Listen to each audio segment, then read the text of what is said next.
so I can usually get some pretty good deals.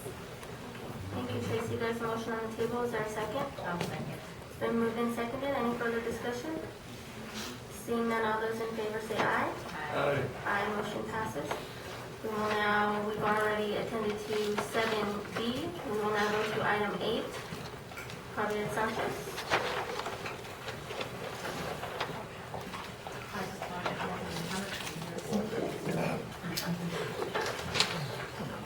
Hello again. Number 8 is ratification of the 2010 Shishkap Amendment. I believe that's the grant extension request. That would enable us to utilize the funds to buy the tanker truck for Torrance. They give us until June to do it. That's all basically that number is just giving us an extension. That's it. Thank you, Javier. We're at the table for questions. Any questions? I have none. Okay, I'll call for a motion for approval. So moved. Is there a second? Second. It's been moved and seconded.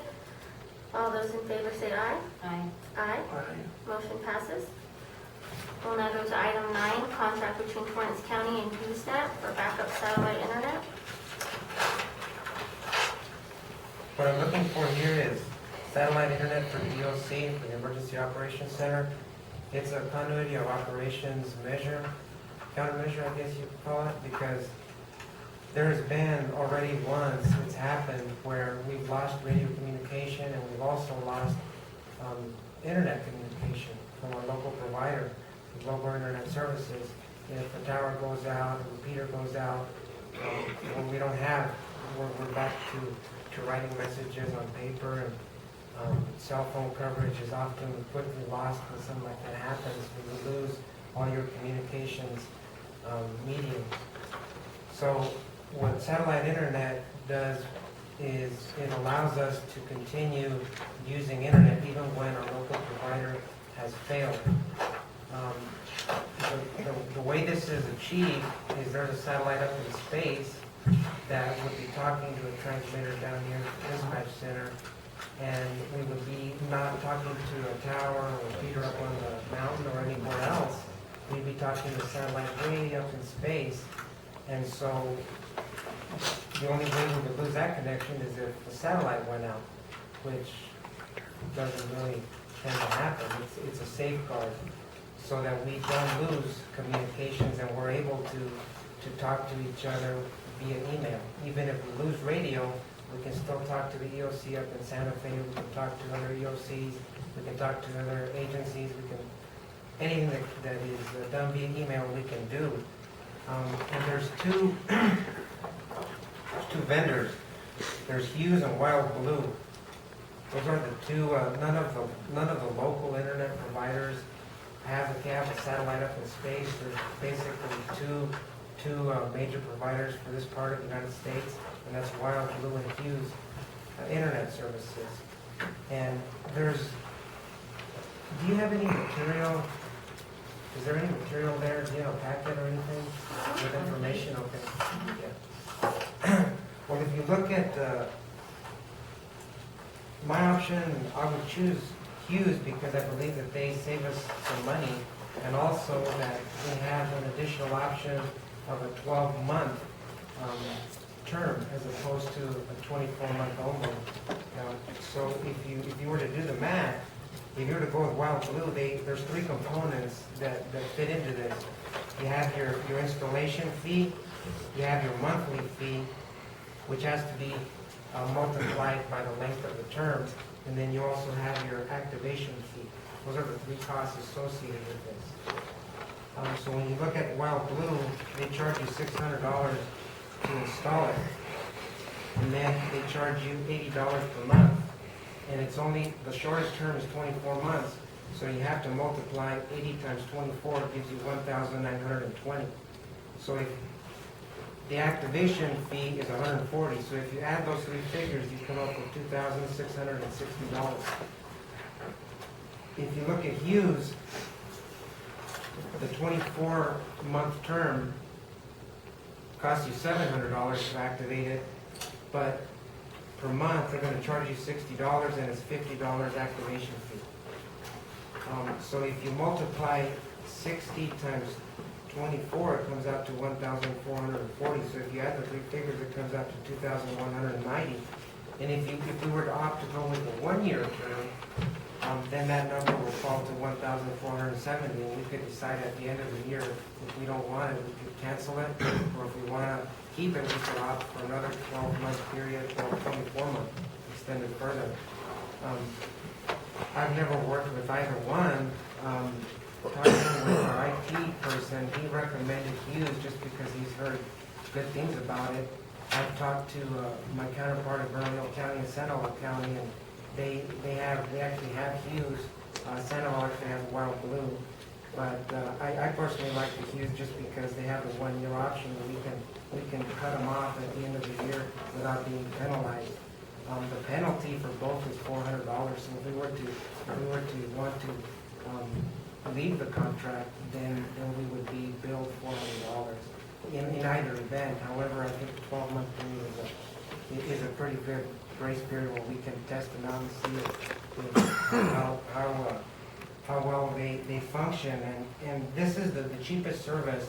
So what happened is this: we'd be getting their slowest service during the whole year. However, as soon as an incident occurs and we lose our communication mediums, then I place a call over to their service center, and they can actually vamp up the service within 15 minutes and give us the fastest, which is actually $120 per month.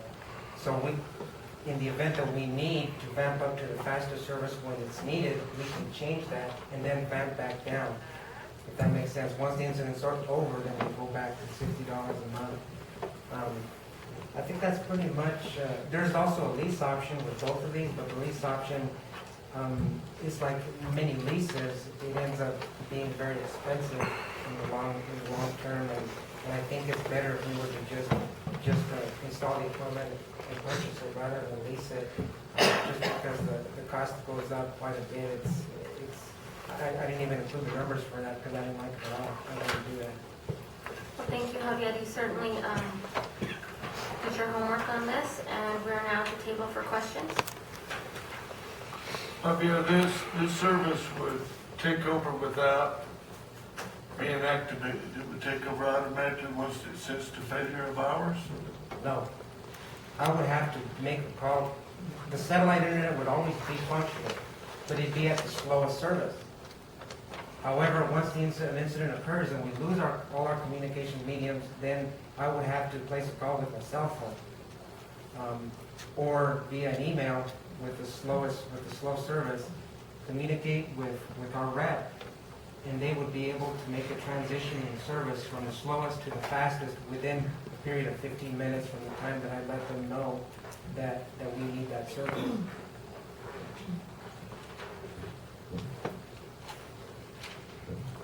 And if we don't pay as we need it, we pay whether we need it or not. Absolutely. We pay $60 a month even if we're not using it. But when we need it, I mean, it will come in certainly very handy. We had an incident occur. The reason this came into my mind is because when we were having a meeting, and we had that fire in Manzano this past summer. We lost all our communication. That was a good example where all of a sudden we lost communications with Santa Fe, we lost communications amongst each other, the radio went down, and then almost instantaneously the internet service went. It all went down at the same time. If you think it's a freak accident, you think that never happened, but it did happen. It did occur, and the rate with which something like that could occur, the frequency that it might happen, I guess it could be termed low. I don't have any numbers, but I think that it happened once, it can certainly happen again, and it happened at a time when we absolutely needed it. We needed to have the EOC functional, and it was kind of tough to work in that environment. We had to wait for things to come back up. And they came back up after a couple of hours, if my memory is actually correct. But we would have been, I think, for the amount of money that's being spent, I think the potential benefit that we have to reap is certainly outweighs the risk, if that makes sense. And this only affects the internet, the email? Correct. This is internet, any kind of... It has nothing to do with cell phones or anything? there's, of course, there's satellite phones, which we don't have either, but I think that this is a good starting point. A satellite phone, something we could talk about. Yes, it has nothing to do with this, but this is internet only. I guess my question, the meetings that I sat in on, I know that Higher Speed Internet and Robin, they opted to provide their internet service because Steve has that mobile unit that can go out.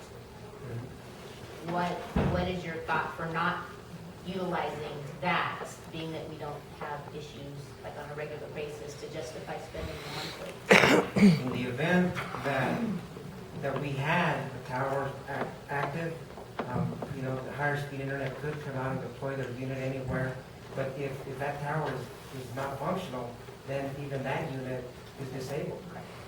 So the scenario that I'm speaking of is a scenario where we lose radio and internet communication, where that mobile unit would be disabled. We wouldn't be able to take advantage of the services that they are offered. That dangerous situation is what I'm trying to address. The continuity of operations is really what I'm trying to preserve.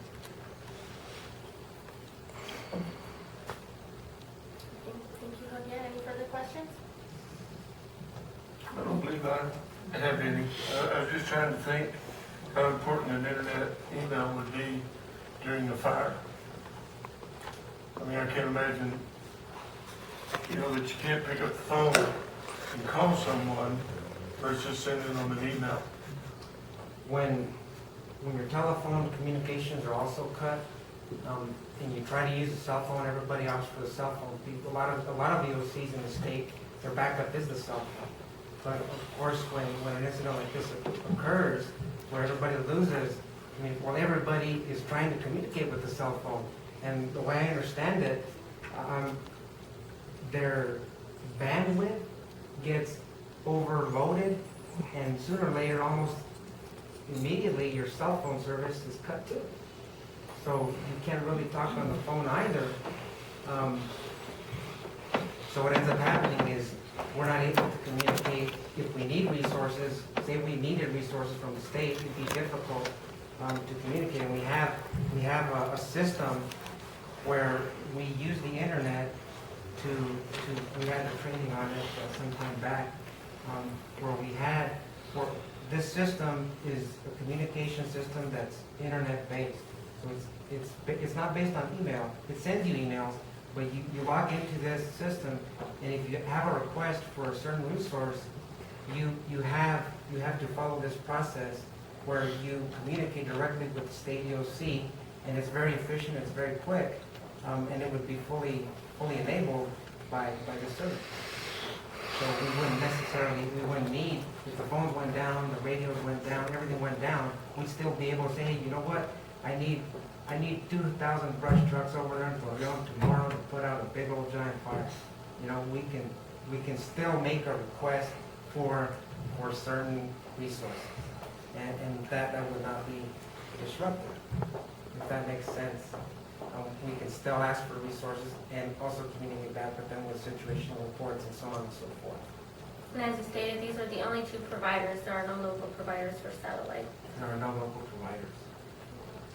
Thank you, Dennis. That was essentially my question. Joy, were you involved in procurement or anything on this? I had him go and research the local providers to see if they could provide the service. Well, I thought it was sole source, but apparently it's not. Well, there's a couple, but they're international companies. There's nothing local.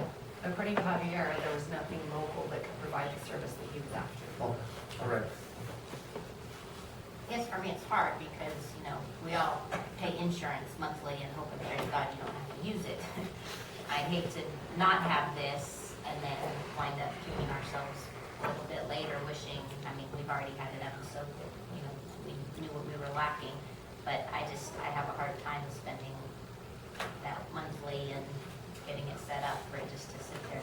I don't know, I'm torn. This incident was a very minor incident. It ended up being minor. Not too much was lost, thank God. But in a scenario where things really unfolded in a drastic nature, this would certainly be a very good backup.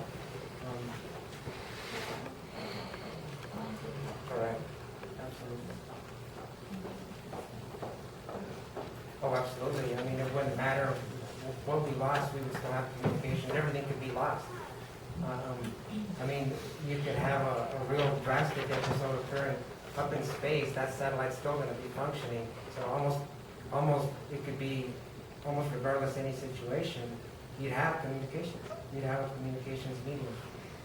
You could have the most terrible scenario you can imagine, and you still have the communications. As long as the center where the satellite was being controlled wasn't affected, you'd have a communications medium located. And this is gonna be set up where? At At dispatch?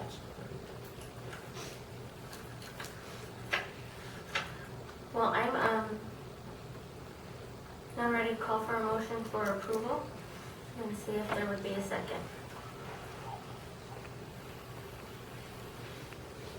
Madam Chair, may I ask that, I mean, it's still, I'm still confused on the concept of it.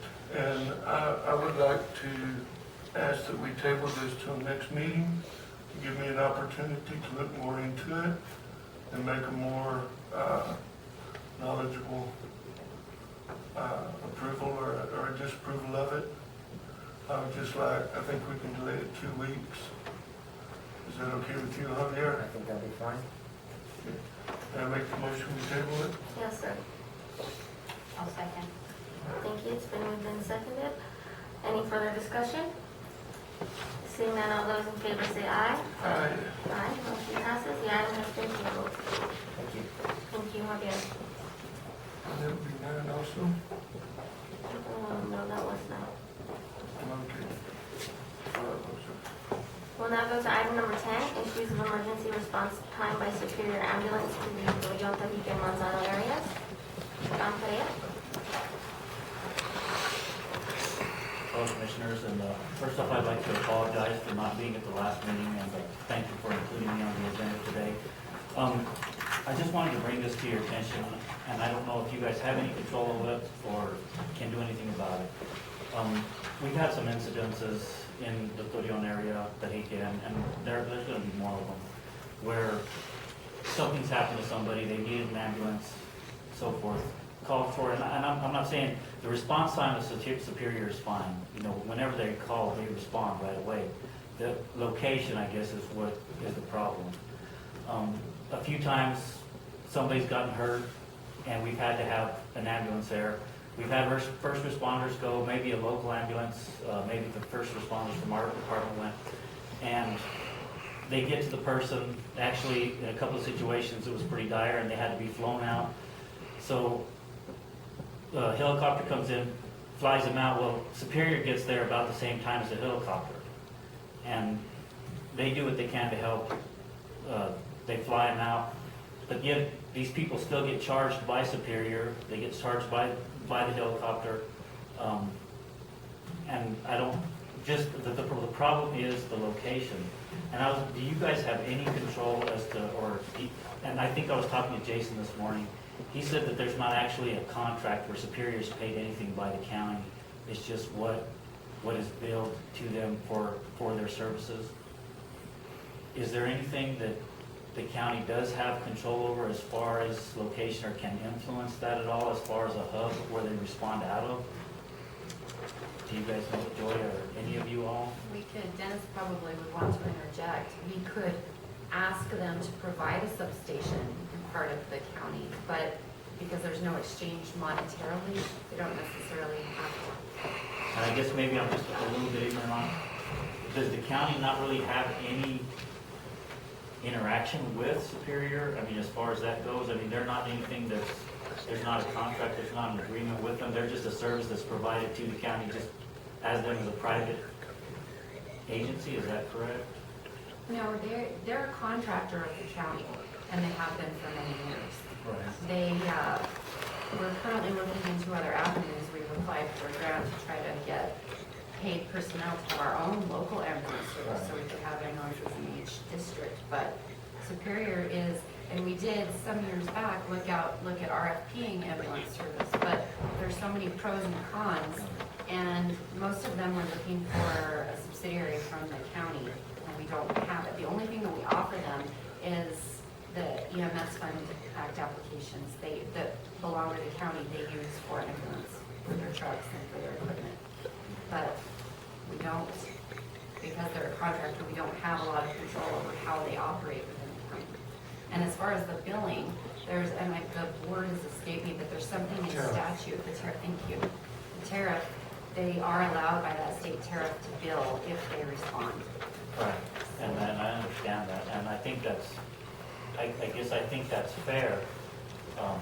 You know, it's just my concern as to, you know, number one, the length of time it's taken them to respond from Moriarty. You know, because, you know, Moriarty to, like even Monsanto, that's 30 minutes, and that's a huge difference. Like say, for us, on those specific situations, they got there, the bird was on the ground before they got there, and we were actually loading them in the helicopter when they drove up. And so if there's anything that you all can help us with there in influencing that at all, it would be appreciated. So I don't think there's any kind of emotion. It's just more of a point of. My question, John, is that if you call the ambulance, because they're not gonna come unless you call them, and then you decided to call in life support with a helicopter coming in, could the ambulance have not been canceled? At that point, no, because you don't do anything until you know you have enough help around the patient. I mean, if it's that dire, you keep everything coming until the situation is controlled. If the bird gets on the, and it's not always, you know, as a matter of fact, that the bird will beat them there, and by the bird I mean the helicopter. You don't cancel, in my mind, you don't cancel anybody until you know you have enough help around the patient. That comes ultimately first. Yeah, if you get to that point and they decide that, you know, somebody with enough experience to make that call decides we don't need the bird, or they're already here, you know, I don't even think in that situation we would probably cancel Superior until they were up off the ground. I don't know if that answers your question quite, but that's the way we kind of look at it. Well, I mean, I can see on Superior side, you know, the need to charge if they've driven all the way out there with the personnel they have, and they call it the tariff. Yeah, their tariffs Okay. are filed with the Public Regulation Commission and governed by the Public Regulation Commission. And I know that's illegal. It used to be that if an ambulance did not carry someone, then they could not, but then they come up with the terminology of the tariff to assist the private companies in the rural areas. So, you know, I would think that the only avenue would be if you made the decision, you know, to cancel, maybe the tariff wouldn't be as much. Commissioner, I believe too, and Dorothy and Jason aren't here, and they may correct me on this, but I believe protocol and policy from dispatches, they don't cancel Okay, until, like I said, the patient is en route, they can't cancel. okay. And, Okay, and I agree that if they take off, you know, they probably should charge. But We're in a rock and a if hard they were place taking here. off, say from here, it didn't matter where they were going in the county. If they were taking off from here, with the exception of Moriarty, you know, their response time would be cut in half to probably most places in the county rather than in Moriarty. And just wanted to point that out to you. I don't know if you're aware of it, but that was my point. We were just at our meeting a couple months ago, and the members of our meeting asked us to bring that up, or asked us to bring that up. And I think just another little clarification point is the tariff doesn't just apply to private companies. Local ambulance, Estancia Fire or Torrance, if they're operating, they can charge a tariff to a patient as well. They're set out by the PRC as to what the rates are, but they do have the ability to charge that and collect it for their operations. Well, I think we can, you know, further discuss it with Jason and see if he has any ideas and just, you know, because I kind of have some ideas in mind right now, but probably maybe wouldn't work because, like if we said, you know, they could come and have a substation at the Studio Fire Department, that would be offering their private right, so you couldn't have a private person or a private company come into a county. So I think, you know, that probably if enough people came together and talked about it, we could maybe come up with some kind of hopefully a solution, or do you have any comment? Well, if your concern was anti-donation, there is an exception to the anti-donation for this type of service, but it's really economy, it's economics. I mean, I go way back historically with ambulance service in Torrance County, and we've had several ambulance companies take bankruptcy here in the 20, 25 years that I've been involved with it. So it's really a tough issue. We're not the only county, by the way, that's dealing with this. It's a tough issue all over the world in Mexico. So, I think the thing that the county can do is institute some discussions with Superior and also follow the path that Ms. Ainsley pointed out of potentially the county handling its own ambulance service. But that comes with some problems as well. So We have done, just for your reference, John, we've done research when we rewrote the contract with Superior, and we researched all of their counties that they provide ambulance service to, and we're the only one that doesn't subsidize significantly. So, I mean, at that point, we were kind of stuck with the, if it's not completely broke, don't fix it type thing, because the other counties pay quite a bit of money annual to have them there. And then they have more control over how many trucks they have and what the condition of the trucks is, et cetera, but we never got to that point. And that's totally understandable. If it ever comes up to it, if it could be recommended by the commission that they locate their hub in a more central location of the county, that would be much appreciated. Well, thank you, Chief. Let's now move to item number 11, update on status of District 4 Fire Department. I guess on status, by making that statement, I don't want to scare you guys or anything like that. I just wanted to tell you guys that our fire department is doing really well. We have as good a facility as we've had. We've got as good of equipment as we've ever had. We've got as good a participation in the fire department as we've ever had. And I just wanted to thank the commission, thank Joy, and Jason's not here, but thank you all for helping us. You know, there's some things that we still have to overcome and some things that we still need. We still are in need of a tanker desperately. Javier and Jason are both working on that diligently. We thought we had one found, and it didn't pass the state specs, so we're going to keep on looking. Well, we just talked about the ambulance service. Our ambulance is nearly up and running, so we will be able to respond with it on a limited basis. It would just be more of like, there will be some EMTs on board, but it'll be kind of a first responder type deal, but it should help the situation up there tremendously. And then if I could just voice my support for Jason's initiative to potentially get some paid, I don't know if he's doing a fire or emergency people through the county, however that can happen, that would be a tremendous help in every aspect, for response, for help with accidents, fires, anything like that. And even if it's for simple deals, I mean, with a volunteer deal, we get up to our meetings once a month, and we have to go through so many things. You know, there's always maintenance on the buildings, there's always, you know, anything like that. So even paid employees that could even go do simple things like change out fire bulbs on